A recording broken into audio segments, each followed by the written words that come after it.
நல்லதே நடக்கும். ஓம் நம சிவாயும். எல்லாம் வல்ல ஸ்ரீ வாராகிமன் திருவடி சரணம். உலகத்தமிழ் நெஞ்சங்கள் அனைவருக்கும் உங்கள் சுசரி ராஜ கணபதியின் அன்பான வணக்கங்கள். இன்றைய பதிவில் மகர ராசி திருவோண நட்சத்திரத்தில் பிறந்த நண்பர்களே, வாழ்க்கையில எப்படியாச்சும் நம்ம ஜெயிச்சிடணும்.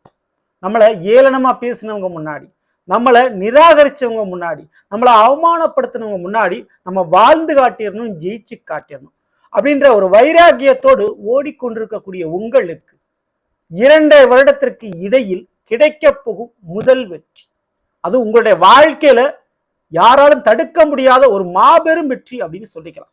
அப்படி திருவோண நட்சத்திரக்காரர்களுக்கு சனியோடைய வக்ரத்தால் நீங்கள் எதிர்பார்த்த ஒரு மாபெரும் காரியத்தில் நிச்சயம் வெற்றி கிடைக்க போது, ஊராவே வியந்து பார்க்கக்கூடிய அளவுக்கு ஒரு சம்பவம் நடக்க போகுது. ஸோ அதை பற்றி விரிவாக விளக்கமாக பார்த்துருவோம். பதிவை ஃபுல்லாக பாருங்க. மேலும் நம்ம சேனலில் ஏற்கனவே குரு பயிற்சி பலன்கள் மற்றும் ராகு கேது பயிற்சி பலன்கள்லாம் பதிவிட்டாச்சு.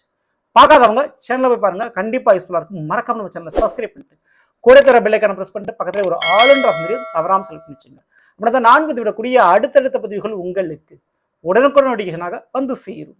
மகர ராசி திருவோண நட்சத்திரத்தில் பிறந்த நண்பர்களே, இந்த வீடியோ பார்த்துக்கிட்டு இருக்கவங்களுக்கு பெரும்பாலானவருக்கு இப்போ நடந்துகிட்டு இருக்கிறது ஒரு ராகு திசையாவோ அல்லது குரு திசையாவோ சனி திசையாவோ இருப்பதற்கு வாய்ப்புகள் அதிகம். ஸோ இந்த தசாபத்தி நடக்கிறவங்க இன்னும் கூடுதல் பலன் பெற போறீங்க. ஸோ அதை பற்றியும் இன்றைய வீடியோவில் நம்ம பார்த்துருவோம். முதல்ல சனி பகவானுடைய வக்ரம். சனி பகவான் உங்களுடைய மகர ராசிக்கு 3ஆம் வீட்டில் மீனத்தில் அமர்ந்திருக்கிறார். திருவோண நட்சத்திரம் மகர ராசி. இந்த மகர ராசிக்கு அதிபதி சனி பகவான், திருவோணத்துக்கு அதிபதி நட்சத்திர அதிபதி யாரு? சந்திர பகவான். ஸோ அதனாலேயே உங்களுடைய பிளான், உங்களுடைய திட்டம் நிறைய பலிக்காமல் போனது. நீங்க எதிர்பார்த்த மாதிரி உறவுகள் உங்களை புரிந்து கொள்ளாமல் போனது. இது இயற்கையா உங்களுக்கு நடக்கும். என்ன காரணம்னா, மதிக்காரகன் சந்திர பகவான், விதிக்காரகன் சனி பகவான். ஸோ ரெண்டும் ஒத்து போய் அமையக்கூடிய ஒரு ராசி நட்சத்திரம் மகர ராசி திருவோண நட்சத்திரம். ஸோ பல நேரங்களில் நீங்க போடக்கூடிய திட்டம், பல நேரங்களில் நீங்க உறவுகளிடம் எதிர்பார்க்கக்கூடிய உணர்வுகள் உங்களை புரிஞ்சுக்கணும் எதிர்பார்க்கணும். இதுல தான் தோல்வி அடைவீங்க பல நேரத்தில். சரிங்களா? சரி, இப்போ சனிவனுடைய வக்ரம் 3இல் தைரிய வீரிய விஜயஸ்தானம், ஜெயஸ்தானம். ஜெயம்னா வெற்றியை குறிப்பு. அப்போ வெற்றிக்குரிய ஒரு ஸ்தானத்தில், வெற்றியை கொடுக்கக்கூடிய ஒரு ஸ்தானத்துல சனிவன் அமர்ந்திருந்து உங்களுக்கு ஒரு தடையை கொடுத்து கொண்டிருந்தார். உங்க ராசிநாதன் தான், ஆனால் இருந்தாலும் உங்கள் நட்சத்திராதிபதி யாரு? சந்திர பகவான். அதுக்கு சற்றே பகைக்கிறோம் தான் சனி பகவான். அப்போ நீங்க நினைச்ச மாதிரி பல காரியங்கள் நடந்திருக்காது, அல்லது தடையாக இருந்திருக்கும், தாமதமாக இருந்திருக்கும். அப்படி இந்த 3ஆம் வீட்டில் இருக்கக்கூடிய சனி தடையை ஏற்படுத்தி கொடுத்தவர் இப்போ வக்ரம் அடைய போகிறார். ஜூலை மாதத்திலிருந்து நவம்பர் 28ஆம் தேதி வரை வக்ர நிலையில பயணிக்க போறார். வக்ரம்னா அந்த கிரகம் பின்னோக்கி பயணிக்கும். அவர் இந்த முறை ராசி மாறலங்க, நட்சத்திரம் மட்டும்தான். உத்திரட்டாதி நட்சத்திரம், பூரட்டாதி நட்சத்திரம். ஸோ இந்த 2 நட்சத்திரத்தையும் பின்னோக்கி பயணித்து, அதாவது மீன ராசிக்குள்ளேயே இந்த வக்ரமானது நடைபெறும். இப்போ நவம்பர் 28 வரை சனிவனுடைய வக்ர காலகட்டங்கள். ஸோ இந்த ஒரு நேரத்தை சரியாக பயன்படுத்திக்கிட்டா திருவோண நட்சத்திரக்காரங்களை உங்களுடைய திட்டம் பலிக்கும், நீங்க எதிர்பார்த்தது நடக்கும். ஸோ குறிப்பா இந்த வக்ரம் எதை பொறுத்து உங்களுக்கு ஒரு பிளஸ் பாயிண்டா ரொம்ப ரொம்ப இருக்கும் அப்படின்னா, வெற்றி தான். நினைத்த காரியத்தில் ஒரு வெற்றிகளை கொடுக்கக்கூடிய ஸ்தானம் தான் இந்த 3ஆம் வீடு. சரிங்களா? ஸோ வெற்றிகளை எதிர்பார்த்து கொண்டிருப்பவர்களுக்கு அந்த வெற்றிகள் நிச்சயம் கிடைக்கும். ஸோ இப்போ இந்த 3ஆம் வீடு அப்படின்றதுக்கும் ராசிநாதன் யாரு? குரு பகவான். அதாவது மீன ராசிக்கு அதிபதி, அந்த 3ஆம் வீட்டுக்கு அதிபதி குரு பகவான். அவர் எங்க இருக்கிறார் அப்படின்னா, மகரத்திற்கு 6ஆம் வீட்டில் மிதுனத்தில் அமர்ந்திருக்கிறார். அப்போ முதல் வெற்றியா திருவோண நட்சத்திரக்காரனுக்கு இந்த வேலை இல்லை, நினைச்ச மாதிரி ஒரு வேலை இல்லை, இந்த வேலையில வருமானம் இல்லை, நீ சரியா சம்பாதிக்க மாட்டேன்ற, உன்னுடைய சம்பாத்தியம் பத்தல, கடுமையா உழைச்ச இடத்துல ஒரு சம்பள உயர்வு கிடைக்கல, எதிர்பார்த்த மாதிரி ஒரு சம்பளம் கிடைக்கல, ஒரு வேலையில நீங்க நிலைய நிக்கல, வேலை பார்க்க இடத்துல அதிகப்படியா வேலைப்பளு கொடுத்து உங்களை ரொம்ப டார்ச்சர் பண்ணி உங்களே வேலை விட்டு போகிற அளவுக்கு முடிவு பண்ற அளவுக்கு பண்ணி விட்டுட்டாங்க. இப்படி இந்த வேலை நிமித்தமாக இருந்த போட்டிகள், பிரச்சனைகள், துரோகங்கள், வேலையே இல்லைன்றதுனால அவமானப்பட்டீங்க. இந்த அவமானங்கள் இதெல்லாம் தாண்டி ஒரு திடீர்னு ஒரு நிரந்தரமா ஒரு வேலை, பெரிய ஒரு இடத்துல ஒரு வேலை, திடீர்னு ஒரு அரசாங்க விஷயத்துல ஒரு வேலை கிடைச்சா எப்படி இருக்கும்? அப்படி ஒரு வெற்றி திருவோண நட்சத்திரக்காரங்களுக்கு கிடைக்கும். ஸோ வேலை விஷயத்தில் வெற்றி, அதுவும் அரசாங்க வேலையிலையும் வெற்றி வாய்ப்பு உண்டு. ஸோ அரசாங்க வேலை கிடைக்கிறதுக்கும் வாய்ப்பு இருக்கு. அதுவும் சாதாரண இல்லை, இனிமேல் ஒரு நல்ல ஒரு பொசிஷன்ல நீங்க போய் அமரப்படுறீங்க. சார் இது ஒரு வேலை ஒரு பக்கமா இருந்தால் தொழிலிலும் நல்ல விதத்தில் இருக்க போது. காரணம், உங்களுடைய மகரத்திற்கு 10ஆம் வீடு துலாம். சரிங்களா? அந்த துலாம இந்த குரு பார்த்துறார். குரு மிதுனத்திலிருந்து 5ஆம் பார்வையை பார்க்கிறார். ஸோ அப்போ தொழிலுக்குண்டான ஸ்தானத்தையும் பார்க்கிறாரு. மேலும் சந்திரனுக்கு, உங்களுடைய நட்சத்திர சந்திரனுக்கு குரு நட்பு கிரகம். இப்போ குரு தசை நடந்துகிட்டு இருக்குன்னு வச்சுக்கோங்களேன், வேலையிலும் தொழிலிலும் நல்ல விதமான முறையில் அமோகமான முறையில் இருக்கும். ஓகேங்களா? சனி வக்கர காலகட்டத்தில் அதுல பெரிய ஒரு லாபம் முன்னேற்றம் இருக்கு. ஓகேங்களா? ஸோ மேலும் இந்த ஒரு நேரத்தில் திருவோண நட்சத்திரக்காரர்களுக்கு இந்த கடன், புதுசாக கடன் வாங்க வேண்டிய சூழ்நிலை உருவாகுங்க. அது வந்து சுப கடனா இருக்கும். ஒரு திருமணம் முடிக்கிறதுக்காகவோ, ஒரு வீடு வாகனம் வாங்குறதுக்காகவோ, அல்லது ஒரு தொழிலுக்காகவோ கடன் இருக்கும். ஆனால் அந்த கடன் கேட்ட இடத்துல கிடைக்கும். சரிங்களா? ஸோ அந்த கடன் இதுவரை தேவையில்லாத ஒரு வீண் செலவுக்காக கடன் வாங்கினீங்க, இனிமே அப்படி இருக்காது. ஒரு கடமையை முடிப்பீங்க, ஒரு பொறுப்புகளோடு உங்களுக்குன்னு ஒரு அந்தஸ்து, ஒரு கௌரவம் உருவாகும். சரிங்களா? ஸோ அடுத்தபடியா கல்வி கடன், படிப்பு, எதிர்பார்த்த இடத்துல திடீர்னு ஒரு ஹையர் படிப்பு கிடைக்கிற வாய்ப்பு இருக்கு. ஸோ உங்களுக்கெல்லாம் இப்படி ஒரு படிப்பு படிக்கிறதுக்கு சான்சஸ் கிடைச்சிருக்கா, இந்த படிப்பு நீங்க படிக்கிறீங்களா அப்படின்ற அளவுக்கு திருவோண நட்சத்திரக்காரங்களுக்கு படிப்பில் ஒரு யோகம் இருக்கு. ஓகேங்களா? ஸோ அந்த அளவுக்கு அதை உலகம் வியந்து பார்க்குற அளவுக்கு ஒரு படிப்பிலும் ஒரு வேலையிலும் ஒரு அந்தஸ்து உயர்வு ஏற்படும். சரிங்களா?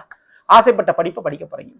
அடுத்து மிக முக்கியமாக அந்த 3ஆம் வீடுங்கிறது கூட பிறந்த சகோதர சகோதரி சொல்லக்கூடியது, இளைய சகோதரன். அவங்களால ஒரு பேர்டன், அதாவது அவங்களால ஏதாவது ஒரு சுமை உங்களுக்கு கொடுத்துட்டு இருக்காங்க. அவங்களுடைய ஃபேமிலியை நீங்க பார்த்துக்கிட்டு இருக்கீங்க, அல்லது உங்களுடைய வாழ்க்கையில் அவர்களுடைய தலையீடு நிறைய இருக்கு.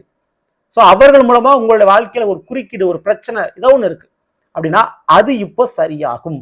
அதுல இருந்து ஒரு விடுதலை, ஒரு ரிலீஃப் உங்களுக்கு இருக்குது. ஸோ அதனால திருவோண நட்சத்திரக்காரர்களுக்கு ஒரு மன தெளிவு ஏற்படும். உங்களுடைய உணர்வுகளை, உங்களுடைய உறவுகள், அது கூட பிறந்தவங்க புரிஞ்சுக்குவாங்க. ஸோ அதன் மூலமா உங்களுக்கு கூட பிறந்தவங்க ஏற்பட்ட குடைச்சல், பிரச்சனை, கஷ்டம், நஷ்டம் இனி இருக்காது. ஸோ அதுல இருந்து ஒரு ரிலீஃப் இருக்குது. ஓகேங்களா? ஸோ அடுத்தபடியா இந்த கம்யூனிகேஷன் சொல்லுவோம், தகவல் தொடர்பு அப்படின்னு. இந்த தகவல் தொடர்பு சம்பந்தப்பட்ட துறைகள், சினிமா சம்பந்தப்பட்ட துறைகள், செய்தி ஊடகங்கள், post office department, travels transport போக்குவரத்து துறை, ரயில்வே டிபார்ட்மெண்ட்டு, இப்படி இது சம்பந்தப்பட்ட துறையில் இருக்கக்கூடிய திருவோண நட்சத்திரக்காரர்களுக்கு அதுல ஒரு வேலையில ஒரு மிகப்பெரிய ஒரு நல்லது நடக்க போகுது. அது சம்பந்தப்பட்ட வேலை வாய்ப்பும் கிடைக்கும். சரிங்களா? சிக்னல் சம்பந்தப்பட்ட, போன் சம்பந்தப்பட்ட, டெக்னாலஜி சம்பந்தப்பட்ட வேலை வாய்ப்பு கிடைக்க வாய்ப்பு உண்டு. வெளிநாடு யோகங்களுக்கு நல்ல ஒரு பிளஸ் பாயிண்ட் இந்த சனி வக்ர காலகட்டங்கள். ஓகேங்களா? ஸோ இது போக இந்த சனி பகவான் உங்களுக்கு யாரு, மகர ராசிக்கு அதிபதி, மேலும் 2ஆம் இடம் கும்பத்துக்கு அவர் அதிபதியா இருக்கிறார். சரிங்களா? அப்போ குடும்பத்தில் தேவையில்லாத தகராறுகள், தேவையில்லாத நபர்களால் ஏற்பட்டிருந்தால் அந்த தேவையில்லாத நபர்கள் உங்களுடைய குடும்பத்திலிருந்து விலகுவார்கள், வெளியேறுவார்கள். அப்போ குடும்பம் காப்பாற்றப்படும் சொல்லிக்கலாம். சரிங்களா? குடும்பத்தில் சில உறவுகளை, தேவையில்லாத உறவுகளை விலக்குவீர்கள். இப்போ இந்த 2ஆம் வீடு அப்படின்றது கும்பம், அதில் இருக்கக்கூடிய ராகு பகவான். இந்த ராகுக்கும் உங்களுடைய நட்சத்திர சந்திரனும் கிட்டத்தட்ட பகைகரங்கள் தான். ஆனால் இருந்தாலும் ராகு 2இல் இருக்கிறார். அப்போ குடும்பத்தில் பெண்களால் புதிய வரவுகளும் அல்லது பெண் உறவுகள் கிடைப்பதற்கு, இன்னும் வாழ்க்கை துணை அல்லது பெண் வாரிசு கிடைக்கிறதுக்கு யோகம் இருக்குது. பெண்களால் ஒரு சம்பாத்தியம், பெண்களால் ஒரு பண வருவாய் கிடைப்பதற்கு சாத்தியக்கூறு உண்டு. சரிங்களா? ஸோ அதே போல குடும்பம் விரிவடையும், விருத்தி அடைகிறதுக்கு வாய்ப்பு உண்டு. குடும்பத்தில் புதிய உறவுகளுடைய சேர்க்கை ஏற்படும் இந்த சனி வக்ர காலகட்டத்தில். ஓகேங்களா? இழந்தது, அந்த உறவுகளை இழந்தது மீண்டும் கிடைக்கக்கூடிய தருணமாக இது இருக்க போகுது. ஸோ இப்போ இந்த சந்திரன், உங்களுடைய நட்சத்திர திருவோண நட்சத்திர அதிபதி சந்திரன், அந்த சந்திரனுக்குரிய நவகிரகஸ்தலம்னா திங்களூர்னு சொல்லுவோம். கும்பகோணத்தில் இருக்கக்கூடிய திங்களூர்.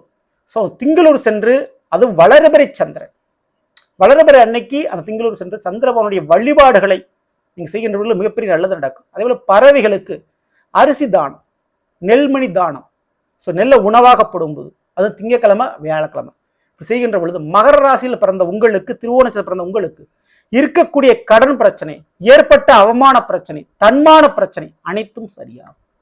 சரிங்களா? தனிமரமா நீங்க இருக்க தேவையில்லை. இனி உறவுகளும் வரவுகளும் உங்களுக்கு கிடைக்கும். ஸோ சனி பகவான் 2.5 வருடம் இந்த மீன ராசியில் இருப்பார். இந்த 2.5 வருட காலகட்டத்தில் இடையில வக்ரம் அடைவார் ஒவ்வொரு வருஷமும்.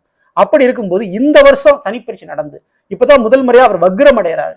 இந்த வக்ரம் அடையக்கூடிய காலகட்டம் ஜூலையிலிருந்து நவம்பர் 28ஆம் தேதி. ஸோ இந்த ஒரு காலகட்டத்தில் கிடைக்க போகின்ற மாபெரும் முதல் வெற்றி. சரிங்களா? நீங்க நினைச்ச காரியங்கள்ல நிச்சயம் வெற்றிகள் உண்டு. ஸோ சனி வக்ர நிவர்த்திக்கு அப்புறம் அந்த வெற்றியிலிருந்து பின்னடைவு ஏற்படும். ஸோ இப்போ அந்த ஜூலையிலிருந்து நவம்பர் 28க்குள்ள மட்டும்தான் உங்களுக்கு சில காரியங்களை நீங்க செஞ்சுக்க முடியும். ஸோ கொஞ்சம் ஸ்பீடா, வேகமா முயற்சி, உழைப்ப போடுங்க. கண்டிப்பா நீங்க ஜெயிக்கலாம். சரிங்களா? மிஸ் பண்ணிடாதீங்க. ஸோ இந்த சனி வக்ர காலகட்டத்தில் நான் சொன்ன வழிபாடுகள் ஃபாலோ பண்ணா கண்டிப்பா ஜெயிப்பது உறுதி. ஸோ நல்லபடியே நாம் இன்றைய மகர ராசி திருவோண நட்சத்திரம் பிறந்தவருக்குரிய பலனை பற்றி பார்த்தோம். நிச்சயமா உங்களுக்கு பயனுள்ளதாக நினைக்கிறேன். பிடிச்சிருந்த லைக் பண்ணுங்க, நண்பர்களுக்கும் உறவினர்களுக்கும் மறக்காமல் செய்யுங்கள். இதுவரை நம்முடைய சேனலை சப்ஸ்கிரைப் பண்ணாமல் இருக்க சப்ஸ்கிரைப் பண்ணிங்க, கூட பெல் ஐகானை பிரஸ் பண்ணி பக்கத்தில் ஒரு ஆளுன்ற தவறாமல் செலக்ட் பண்ணுங்க. மேலும் அடுத்த சந்திப்போம். நன்றி, வணக்கம். நல்லதே நடக்கும். நம சிவாயும். எல்லாம் வல்ல ஸ்ரீ ஆரோக்கியம்மன் திருவடி சரணம்.